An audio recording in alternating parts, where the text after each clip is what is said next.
A lot of frameworks, they have the accreditation body at the top. They accredit the certification bodies to do those certification assessments, and the certification body actually issues the certification. So this is a big difference that you all have for sure. Hello. It's Jacob Hill with GRC Academy. Today I'm here with Mr. Ryan Patrick. How are you today? I am doing well. How are you doing? Good. Thank you so much for coming on. And folks, if you want to see more from GRC Academy, please like, comment, share, subscribe, review, all the things.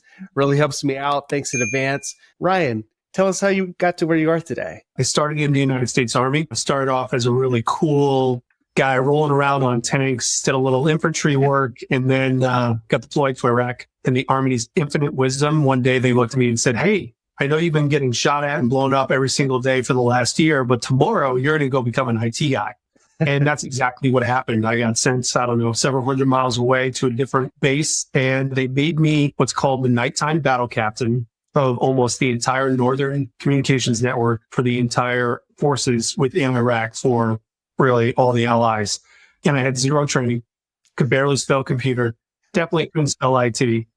And I had to learn and trust the people around me and just trust my instincts. And I've evolved from there. So I've had a bunch of IT and security background, primarily in the Department of Defense, but also in healthcare itself and within several different flavors of the insurance industry. So a lot of interesting stories, lots of interesting looks and perceptions on the world. Like I always joke with people that between my military background that wants to lock everything down and make everything secure, and my healthcare background, which is all about helping people and let's get this, functional so we can help provide quality patient care. Like I'm constantly at odds, but I think it's a good natural rub, if you will, that gets me to think about the balance between the two, which I think is critical in business today.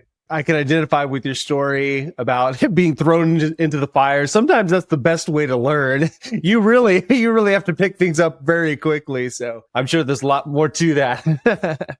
Well, today we're here to talk about HITRUST, which myself, I don't know much about. So very interested to learn more. We've heard of HIPAA, of course, and we know there's some security practices around that, but HITRUST, when did it start? Who is it for? Give us the background on that. Yeah, for sure. So you mentioned HIPAA, and I think that's really foundational to our story. So HIPAA was signed into law into 1996. It wasn't really fully enacted for almost a decade or more later. And by the time 2007 rolled around, folks were asking themselves, and when I say folks, I mean the healthcare industry at large was asking themselves, what the heck does HIPAA want me to do? The safeguards, there's a ton of them, but they're really vague and they're left to be very subjective. And this question was being asked over and over and over again. And our founder, along with several other industry stakeholders, came together to answer that question, at least on their own, because the government wasn't really answering the question. So in 2007, the framework was begun to be authored. And it was really designed to answer that question around HIPAA. So the controls within the framework are much more granular and much more prescriptive to tell people, okay, HIPAA says you need, passwords, but what are the minimum requirements from a password complexity policy perspective, right? So it's little things like that. I know that's a cliche example and we're arguably moving away from passwords, but I think it's something that everybody can relate to is, a 4-character password versus a 15-character password are very, very different. And that's really what it was designed to do, was answer that question. But we've evolved from there and we've mapped to several other what we call authoritative sources. So think about standards, regulations, and or frameworks like HIPAA, like GDPR, like NIST, like ISO, SOC 2, what have you. Mm-hmm. So we're at 61 other authoritative sources mapped into the framework today. So that's where we started. And there is roughly 2,600 plus controls in the framework itself. So not every organization is subject to 2,600 controls. That would be completely ridiculous and overwhelming and exhausting and all those types of adjectives. But it's because we've mapped to those other 61 sources of controls that we built the framework out to this 2,600 plus. And we've made it selectable in the sense of we have our core controls that we can get into the different assessments on the core controls within those assessments. But then you can pull in different, what we call factors, and those factors are the authoritative sources. So you can pull in something like CCPA, privacy law out in California, because it may be relevant to you. It'll pull in those additional controls. And the way that the framework is set up is we have 14 control categories. There's a number of control references, and then there's the actual requirement statements, as we call them, within the framework itself. So when you think about how it breaks down, those requirement statements are the things that you actually are going to have to prove that are in place in order to get validated and certified. But even at the requirement statement level, we have evaluative elements. So if we're going to use my cliche example again for passwords, the requirement statement may say, you must have passwords for all standards and privileged users. But then the evaluative elements are going to be, needs to be alphanumeric, needs to be 15 characters, needs to be changed every 90 days for standard users, every 60 days for privileged users, things like that. So it breaks it down. And when we get into, the nuts and bolts of how the assessments are conducted against the framework, we can start to talk about the assurance model and the way testing is done. But all those controls are broken into 19 different domains. Mm-hmm.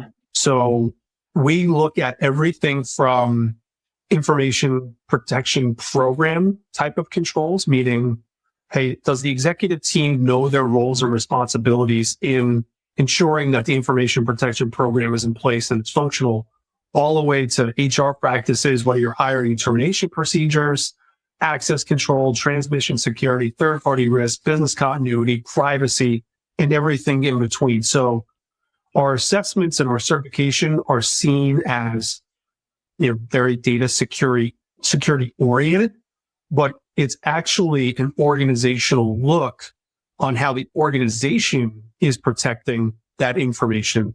And I want to be clear that even though we were born out of HIPAA, you won't see terms like PHI, business associate, covered entity in the framework at its core, because today we're industry agnostic and we look at sensitive data as defined by the entity pursuing the adoption or ultimately the certification of the systems within their environment. That's really interesting. Wanted to go back to a few things you mentioned. How many core controls are there? It depends on the assessment. So we have 3 different assessments.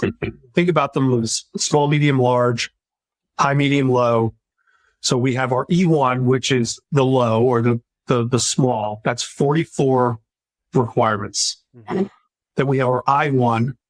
That is our medium assessment. And that stands for implemented 1 year. I'm sorry. The E1 stands for essentials 1 year, meaning these are the 44 essentials. Meaning these are 44 things that if you are not doing, you need to rethink your life because you're going to invite headache and heartache into in the very near future. These are the things that every organization should have in place. Okay. The I1, another 1 year certification focused on implemented controls, and there's 182 of those, and we consider them leading security practices. Then we have our R2, which stands for risk-based 2 year. And the reason why it's risk-based is we actually ask tailoring questions up front based on the elements within your environment that may drive up the risk of your posture profile of your organization generally. So you may, if you consume more data or you hold more data, you're considered more risky than someone who does not. So you will get maybe more controls or more stringent controls if you are considered high risk. And the average size assessment for that R2 is roughly 379 according to the data that we released about 2024 control. So it spans the spectrum, and it depends on business drivers, ultimately, which assessment you pursue. Mm-hmm. But you may decide that you want to go start at the beginning and go all the way to the end, so to speak, the most comprehensive, the most rigorous, the one that I call a significant emotional event, that R2. And what we've done to facilitate that is we've nested the 3 assessments within themselves. So if you think about the Russian nesting doll, where you open up one, there's another doll, and you open up one, there's another. So the 44 E1 controls are in the 182 of the I1, and the 182 of the I1 are at the core of the R2. Okay. So you don't lose work as you either prove or mature your organization over time. You mentioned sources, and I think you mentioned a law from California. So can you give us an idea of what those sources could be? And then the assumption is those sources bring in additional controls to meet the operational environment of the organization, I would assume. Yeah, potentially. In a lot of cases, it will. It's not always a dramatic increase in the number of controls, but we have everything from the standard stuff that you might expect to see, different flavors of NIST. 171, you mentioned 853, you mentioned both of those are mapped into the framework. We have ISO 27001. We've got the 3 tiers for CMMC in a way that they're looking at risk today for the DIB, PCI, the trust services criteria for SOC 2. Then we have state level types of factors, things for New York, Nevada, Massachusetts, Texas, and several, California being one of them. And then we're mapped to other types of kind of state or federal programs like FedRAMP, State Ramp.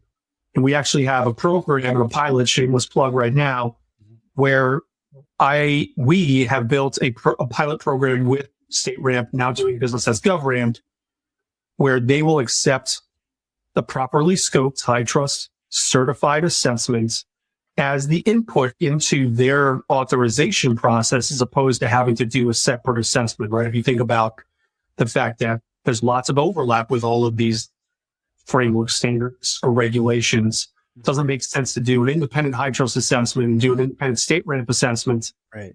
When you have probably an overlap of about 70%, why not reuse that work? And if we as the governing bodies can work together to build this form of reciprocity, I think everybody wins. So, okay, off my shameless plug there, but working on the same type of thing with FedRAMP. We also have some international, I already mentioned ISO, so we have some regulations out of Singapore and others. So it's a pretty comprehensive ability to use the idea of assess once, report many, right? Use HITRUST as this foundational assessment, because you can pull other things that may be important to you, whether you're in a multi-regulated or a multi-reporting environment, pull those in instead of doing these disparate, unique, bespoke assessments. You can do one and then use our tool to report out and satisfy those reporting requirements, whether it be to customer stakeholders and or regulators. When the control catalog, the HITRUST control catalog was actually created, were you all consulting other frameworks, their controls and things like that? How much of this was, well, we like the NIST 853 or we like the ISO 27002, let's pull that in. And then I'm sure there were some gaps that you wanted to address, specific to HIPAA, of course, right? Talk to us about that. Yeah, so the way that the framework was originally constructed is they took ISO 27001 and made that the backbone. So that was kind of the starting point, but it's evolved over the years. And for a long time, admittedly, HITRUST kind of built the controls in a vacuum. But more recently, we've gone out to industry, almost open sourcing it to a certain degree, very much like the federal government will have a public comment period and ask for feedback from the community. And we just did this last fall with our new AI assessments. We published the controls publicly after spending about 15 months in a working group with cross-industry stakeholders, everybody from AWS to Microsoft to Johnson & Johnson, Databricks and others. For 15 months, they all worked and they scrolled away. I always joke that we have like really big or 20-pound brains that we keep locked in a room. Well, this is how long we kept them locked in a room to try to figure out what these AI controls should be. And then we released it to the world and said, tell us how we did. Did we hit the mark? Did we not hit the mark? What do you recommend? We got a ton of feedback from across the world, and we incorporated that ultimately into the AI assessment, which was released in December of 2024. So I share that because we have been writing our controls informed by other sources, but we write them in HITRUST, I call it HITRUST Ease, the way that we expect to see these things. They may look eerily familiar to other standard regulations or frameworks, but they're our controls. But I think you're going to see us more and more asking the world to help us tweak, craft, and adjust the controls as necessary. And I'd love at some point, I think we will get into what actually informs the control selection within each one of the assessments, because that is not done in a vacuum by the 20-pound brains at HITRUST. This is the thing that gets me most excited about the work that we're doing is on a monthly basis, we're ingesting threat intelligence and we're looking at that and consuming it month over month over month. And on a quarterly basis, we're taking the analysis of that threat data and bouncing it off of the MITRE attack framework and mapping it to the TTPs that MITRE already has out there for how these exploits are going to be done or these vulnerabilities can be exploited. Then we look at the remediation recommendations from MITRE and we look at the core controls within the E1 and the I1 and we make a determination of all of the threat data that we have consumed and the things that are being exploited in the wild today. Do our controls adequately protect against those attack vectors? And if we find a gap or a discrepancy, we'll actually change the controls within our assessment. So all future assessments from that point that are generated will actually protect against the threats that are happening in the wild today. And when you think about 853 or 171 or ISO 27001 or name the standard or framework, nobody's doing it that frequently. They're barely doing it annually to update their standard. Like ISO 27001 was updated in 2022. Before that, it was updated in 2013. It was a 9-year gap. We're already on to 3 years. And here we are updating it on a quarterly basis to make sure that our controls are actually protecting against the threats that are happening in the wild today. And I think it just speaks to our commitment to evolution and innovation, ensuring that the work that's done against HITRUST is not only meaningful, because if you think about a compliance activity versus a security activity, you would argue that getting an assessment against any standard, against all the controls, is a compliance activity, because some of those controls, although you should have in place, may not mean anything in today's threat landscape. But if you are actually actioning based on the threat landscape, it makes the relevancy of those controls that much more impactful. And then ultimately, one could argue, and I will argue, that it will reduce your risk over time, especially if you think about the way that our certifications are built in the assurance model. Like, it is not a one and done, fire and forget type of activity. And people are forced just by our assurance model to not only identify the gaps in the initial assessment, but close those gaps if needed. And if they're not needed, they will have to close them before the next certification cycle. So we're actually keeping track of corrective action plans and in the world of the government POAMs and making sure that people are closing those gaps, making sure that people are closing those POAMs in a reasonable amount of time with a reasonable amount of effort in the way that it should be closed. So we're helping organizations through enforcing function, whether they like it or not, actually get better and reduce risk. I've heard you just say that independent third-party assessments and certification is part of HITRUST. Before we dive into that process, who is requiring that certification to be in place in order to actually do work? Our customer base kind of spans the spectrum, right? I like to put it in 3 different buckets.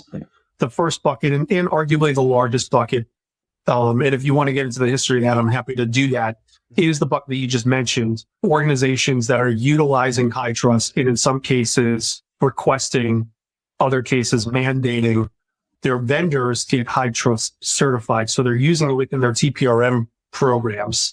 And they're saying, hey, you want to do business with me? I need you to provide me a HITRUST certification.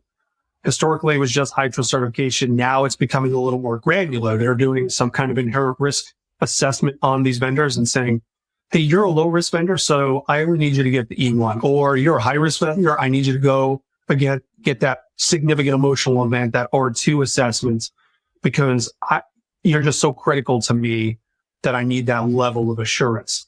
So that's one bucket. The second bucket is organizations that are trying to differentiate themselves in the market.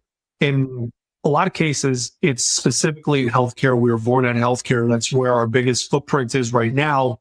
They want to go in and show healthcare organizations that they take security seriously. We've been dubbed the gold standard, specifically in healthcare, but I would argue in other industries, just based on the way we do our assessments. So that's the second bucket, which is the market differentiation piece. And then there's a third, and I would say candidly, this is probably the smallest, and I think this goes for any assurance model, assurance mechanism that's out there.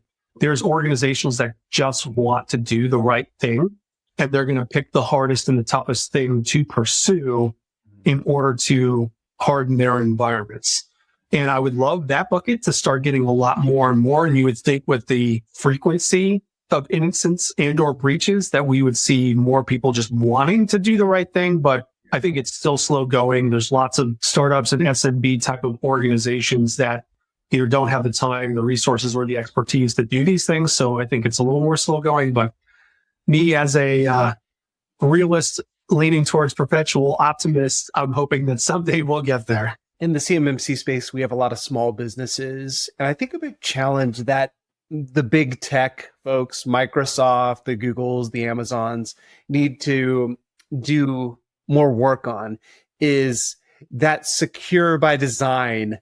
I love that secure by design initiative from CISA. And it really needs to be a lot easier and not require an expert to create a Microsoft tenant, and maybe 80 to 90% of the security is already there. I just love this secure by design initiative and that idea of, opposed to hardening guides, they issue loosening guides, you know, and I think eventually we'll get there. I want to just touch something that you mentioned. We actually have adopted that mindset to a certain extent for, 6 or 8 years at this point. We have gone to, in almost all cases, the cloud service providers, the big ones, and then some of the intermediate CSPs out there. And we said, hey, you all have pursued HITRUST. You are HITRUST certified. So if you think about GCP, Azure, AWS as the big three, they're all HITRUST certified. And what they've done is they published their assessment results for their customers to utilize. So think about shared responsibility. If you're sitting in Azure, almost all the physical security controls are owned by Microsoft. So why would you, as an organization sitting in Azure, be trying to go to Microsoft and saying, pretty please, can I come test within one of your data centers? Or can you please share with me your most sensitive information about, your environment, when we can build a platform to share that information? And instead of carving out the Azure environment like you can do in a SOC 2 or in other cases, that's inclusive. So now we have a comprehensive look at that environment, and we've done it in an automated fashion. So, the customer who is building within Azure simply submits a request for all of the controls that Azure manages on their behalf, either partially or fully. Microsoft reviews, make sure, hey, this is a customer of mine. These are the services they're consuming. Everything's on the up and up. They approve it. And now all that information gets populated straight into the assessment for that customer. And these are ballpark numbers for the E1. 85% of the controls of the E1 are either partially or fully inheritable from the CSP. So 44 multiplied by 85%, there's only a handful of controls that are fully on the back of the customer. So if you think about the idea of secure by design, at least for that customer, there's an element of that. For the I1, 75% inheritable. And then for the R2, because it's so variable, it's roughly 65 to 70% inheritable. So not only are we building this idea of security at the foundation, but we're actually making the assessment process less arduous for the customer because, again, they don't have to go knocking on the door of AWS or GCP and saying, pretty please.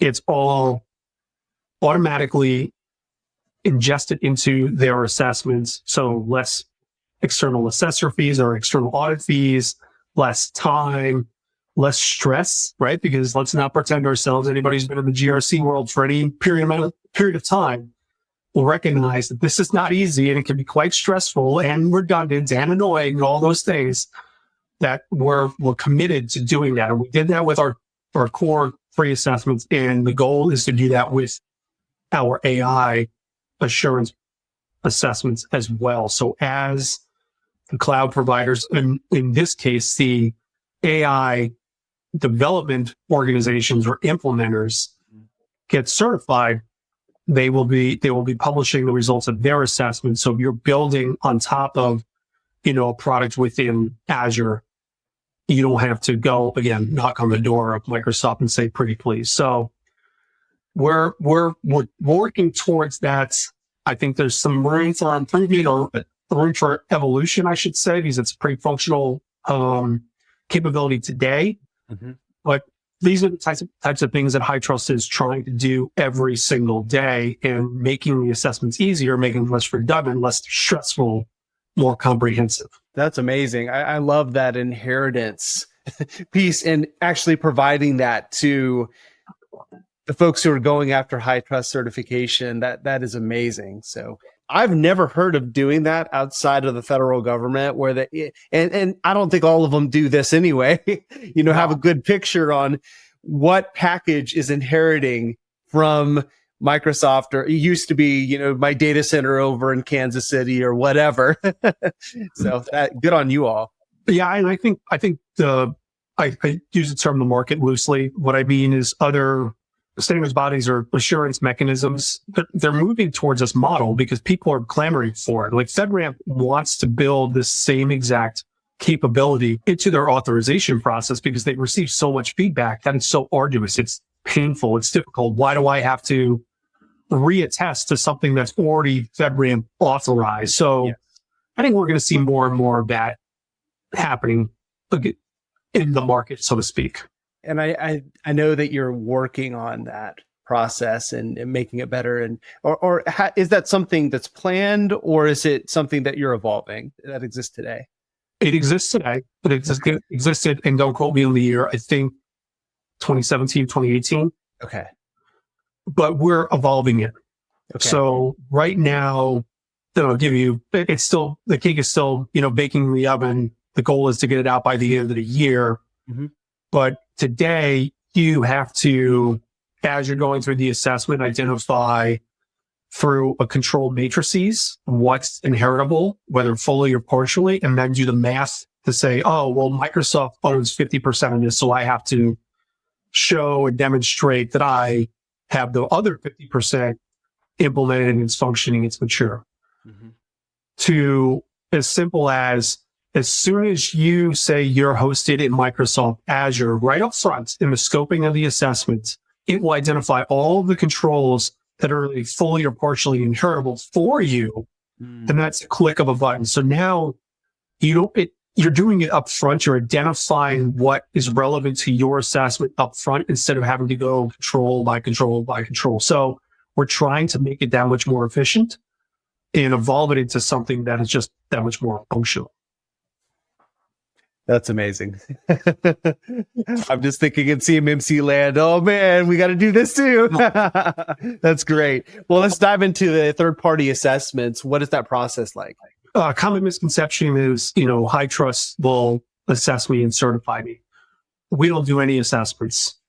We are the governing body over the framework and the certifying body of our assessments against that framework. Mm-hmm. So we have roughly 110 plus authorized, educated, and approved external assessors that are the ones who do these assessments. And they actually have to go through a vetting process. We don't just allow anybody into the program. Mm-hmm. They have to apply. We review the application. We look at everything experience, how much IT audit experience do they have? What are their policies and procedures organically?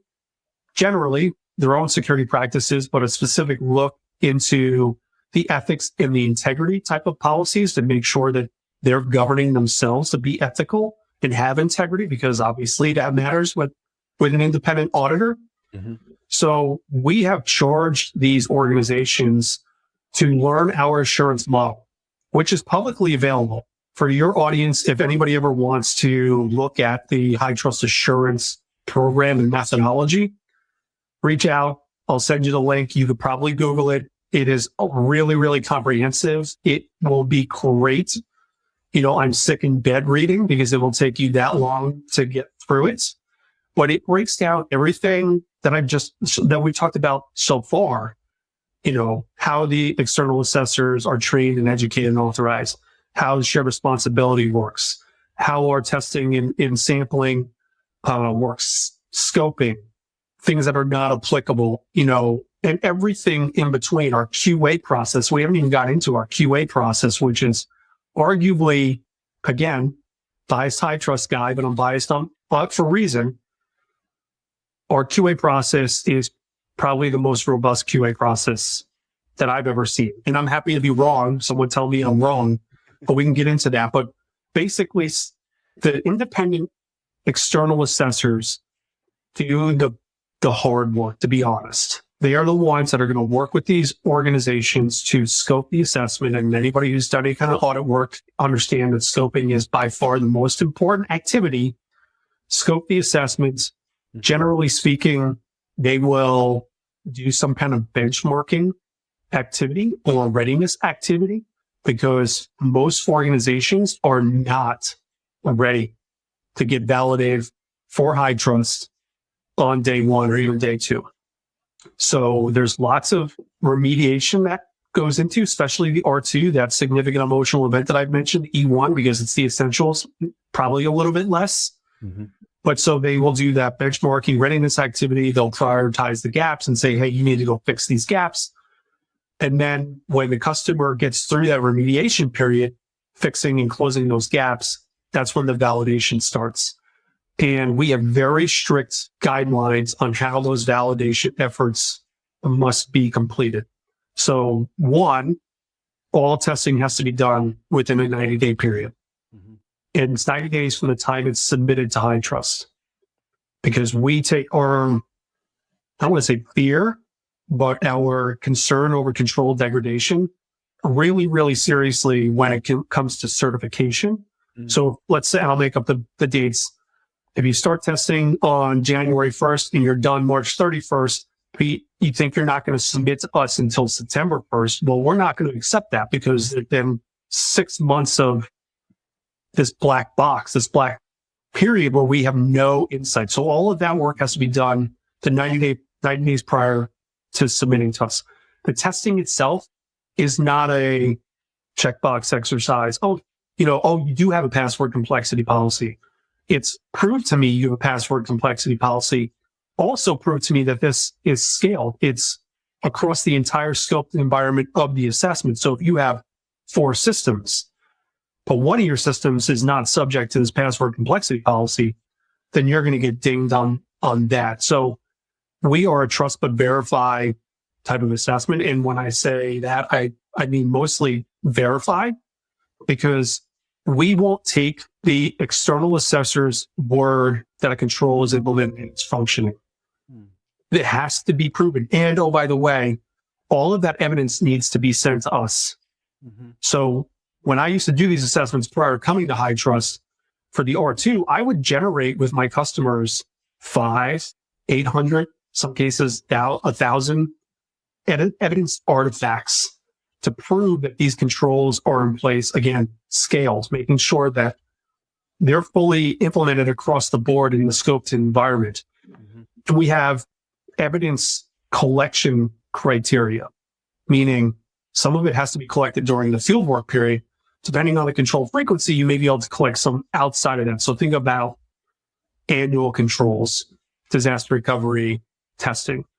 Well, you can't do it in the fieldwork period. You're probably going to take the last 2 or 3 years to prove that this is actually happening.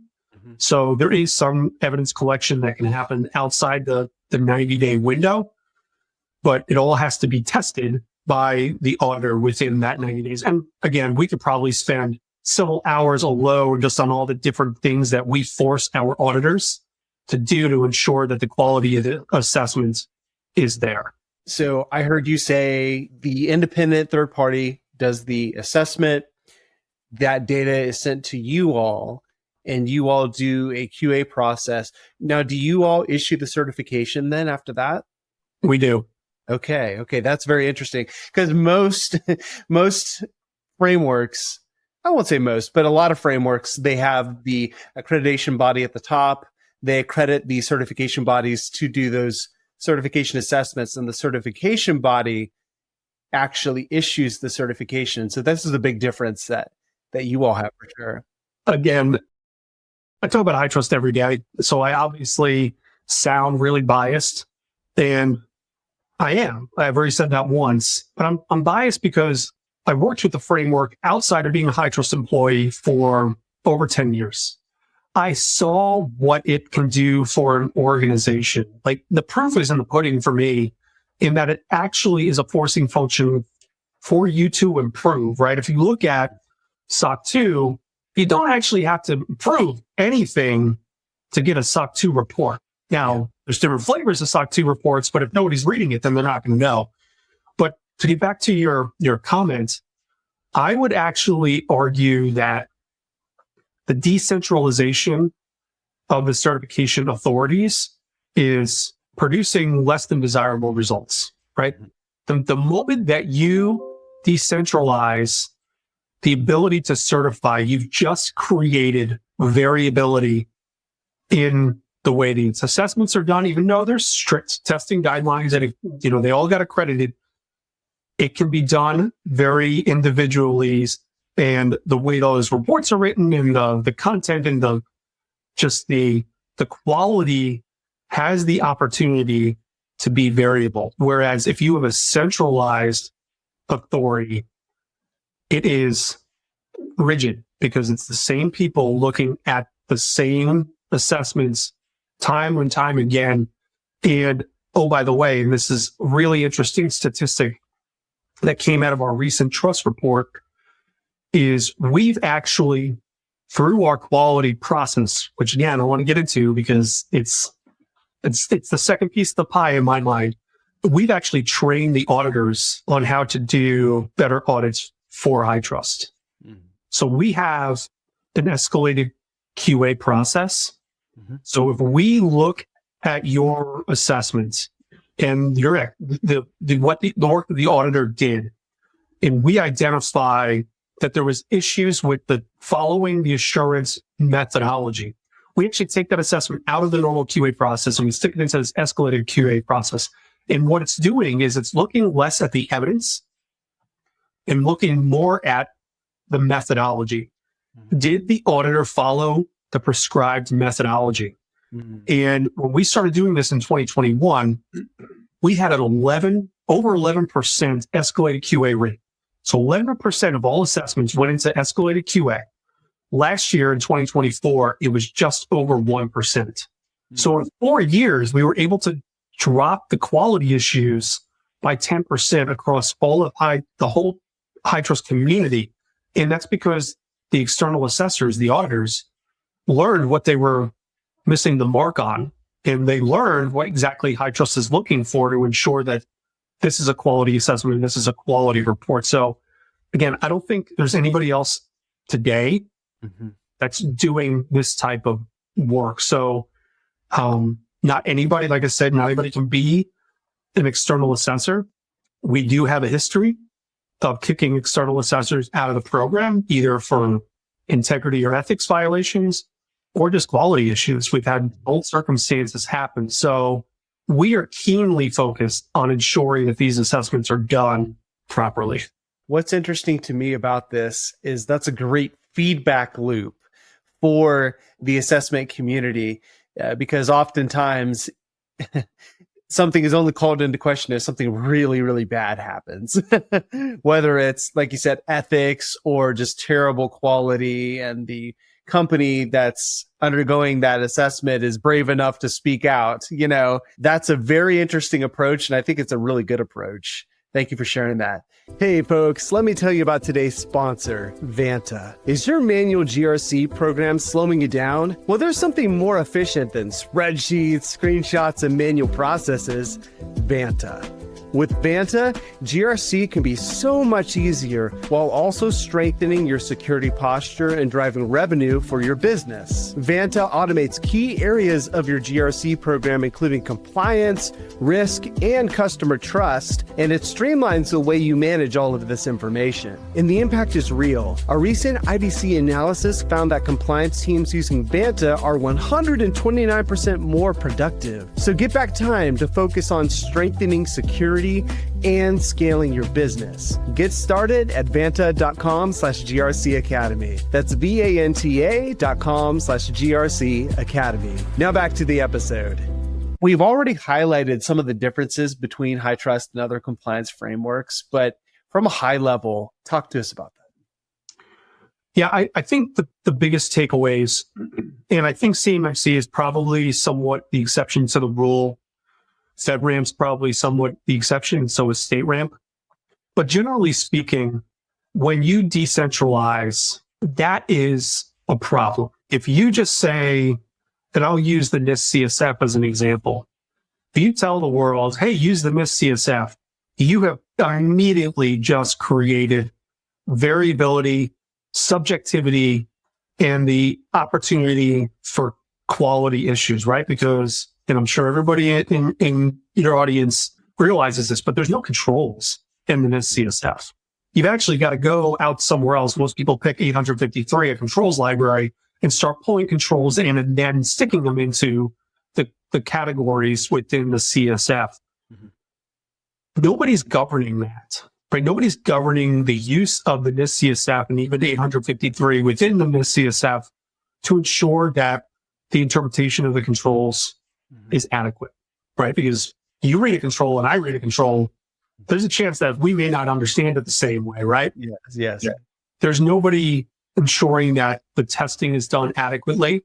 I could go out and do a sample size of 1, and it's the one you gave me. So I've just, proven to you that I fixed one thing, right? Whereas you may go out and say, no, I need to sample 25% of the population. That's a better look at the control, scalability, maturity, but nobody's governing that for the CSF. And the same thing with most other standards or frameworks is there's no oversight and governance to ensure that things are being done the same, that actually prove that risk is being reduced and control maturity is actually going up. So SOC 2, there is a ton of chatter right now on the commoditization of SOC 2, the quality issues with SOC 2. And don't get me wrong, I'm not a SOC 2 hater.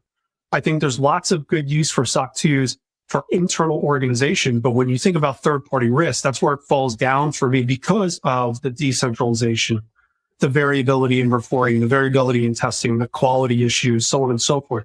There's some firms out there that do a great job with SOC 2. There's firms out there that will do them for $2,000 or less. Yeah. How much time can you actually spend testing and understanding that environment for $2,000? I'll just leave it at that. So that's the biggest difference in my mind when you think about HITRUST versus other things. One, HITRUST is not a compliance activity, at least not in my mind. It can be used for compliance, but because we've built threat intelligence in our control selection into the core of every single assessment, that conversation, compliance versus security, we're like right in the middle. We married the two, whether you like it or not. Nobody else is doing that work. Now, I know things like CMMC and FedRAMP are trying to prioritize the controls that are important, but how often are they updating that? That's up for debate. Point being is like my CEO will tell you, we have no competitor. That's because nobody is doing what we're doing specifically yet. But when you think about what other people can choose to pursue and utilize, there's tons of competitors out there. But again, I think our outcomes prove the difference for HITRUST versus other compliance frameworks. And I'm gonna start with the end in mind for those of you out there listening. In 2023 and 2022, we had a 0.62% breach rate within HITRUST certified environments. Less than 1% of HITRUST certified environments had a breach. And you may say, well, breach and incidents are not the same. Well, I agree with you, but most of the incidents that our customers reported to us were actually breaches. Mm-hmm. In 2024, that number actually dropped to 0.59%. So still less than 1%, but it's even more granular. So that's what I mean when I say there's proven risk reduction. There's quantifiable outcomes. There's metrics that we can show the world that if you pursue HITRUST and you take it seriously and you do it over time, you're actually reducing your risk exposure. It's not zero. I don't think anybody would believe this if we ever said it was zero. Right. I wouldn't believe it. In fact, when I first saw the 0.62% breach rate last year, I told my quality team, I was like, that can't be right. There's no way that's right. Go back and redo the math. But it's true. And you may be wondering, well, not everybody's reporting to you. I would offer that we have contractual requirements of reporting. So every HITRUST certified organization is contractually required to report to us. That doesn't mean they all do, but it's contractually required. The overall majority of the reporting that came to us was voluntary. We also monitor open source reporting. So if your breach is in the news, we're going to see it and we're going to reach out. And not because we want to revoke a certification. Honestly, the main reason why we do this is because we want to know whether our controls are not functioning and there's an issue because we want to make a change. But then we also require our external assessors when a recertification happens to verify whether there's been a breach or incident in the last 12 months or 24 months, depending on when the last certification was. So there's lots of mechanisms or lots of levers that we can pull to ensure that we're getting the most up-to-date information. Mm-hmm. Nobody else can do that. No one right now. CMMC probably could over time. FedRAMP, probably state RAMP could probably do it over time. SOC 2 can't do it. Different flavors in this can't do it. PCI can't do it. ISO can't do it. We're the only ones that can report this metric today. I think that's telling. All right. You've alluded to it a few times. Tell us about the quality process. I'm going to use SOC 2 as an example. There's two quality levers, if you will, that SOC 2 leverages. One, the management team of the organization has to sign a management representation letter that nothing was fabricated. They followed, what the auditor said. There was no collusion, so on and so forth. And then you have the attestation of the actual auditor. Well, with HITRUST, I would argue there's at minimum 6 levels of quality assurance. So we have those first two. We require that the management team attest to the assessment. Then obviously the audit happens. We require, prior to submission to HITRUST, that there's an engagement executive at the audit firm who reviews the assessment. We also require that there is a HITRUST certified quality professional who did not do the assessment, reviews the assessment prior to submission to HITRUST. That's just, I said two things, but that's just one additional layer of quality assurance. So you have the audit team, and then you have these two other folks external to the audit team that have to look at the assessment. Once they sign off on it, and that attestation from them has to be submitted to us. So they have to prove to us that they did it. They submit it to HITRUST, and we run an automated tool against that assessment with about 250 checks. If we identify issues in the assessment from a quality perspective, we actually kick the assessment back before we ever look at it and pick it up. In 2024, we had a 21.5% rejection rate. So we are kicking back nearly 22% of all assessments back to the external assessor and saying, go fix this, because there's too many issues with it. Once it passes that automation tool, one of our QA analysts pick it up and they run the QA work. They're not necessarily retesting the assessment. What they're doing is they're using the evidence to verify that the auditor did their job and followed the methodology. So the auditor's the checker. Our QA team is the checkers who check the checkers. Mm-hmm. Once they get done with their quality work and it doesn't go into escalated QA, which I mentioned, we have a quality team that comes in and reviews the assessment. This is for every single assessment. This is not sample. This is every single assessment. Okay. And our quality team are the checkers who are checking the checkers who check the checkers. So once that team looks at the assessments, that's when it gets certified. That's the 6 layers. But we also have a quality advisory committee at the board level who samples these assessments to make sure that our quality team did their job, the quality assurance team did their job, and ultimately the auditors did their job. I can tell you that additionally, our quality team does a quarterly audit of the quality assurance team, and they are 2 separate teams, even though their names are eerily familiar or similar, and make sure that the assurance team did their job. And in 2024, on average, 95% of the time, our assurance team did the job. But there is a 5% window there, but everybody, makes mistakes and there's room for improvement. I can tell you that when that audit started happening, the percentage was much lower. So we're not only getting feedback to the external assessor, but we're getting feedback internally to our own teams to make sure that the quality and the QA work is being done the way that it should be done. Nobody else is doing such a robust quality assurance process for every single assessment. You submit to us, this is all happening. So there's no way to get HITRUST certified without submitting to us. Wow. Once the certification assessment is in your hands, how long does it take to kick back out and actually issue the certification? Oh, great question. So historically, it was really painful. It could take months. It was like February, like 6 to 8 months. We implemented a reservation-based QA system. So you actually pick the day that we pick up that assessment. On average, and each one of the assessments varies to a certain degree, on average, it's less than 30 days from the time we pick up the assessment.